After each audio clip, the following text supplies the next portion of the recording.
What's one small step you took that made a big difference?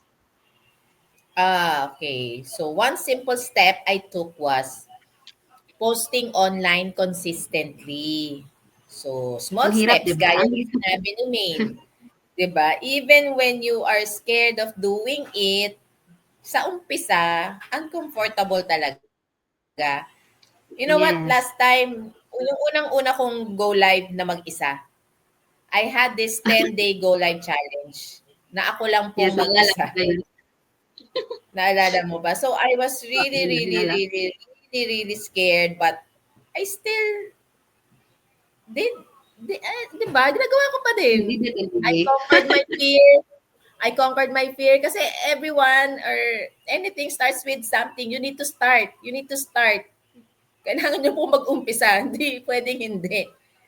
So, at Yes. first, syempre, there are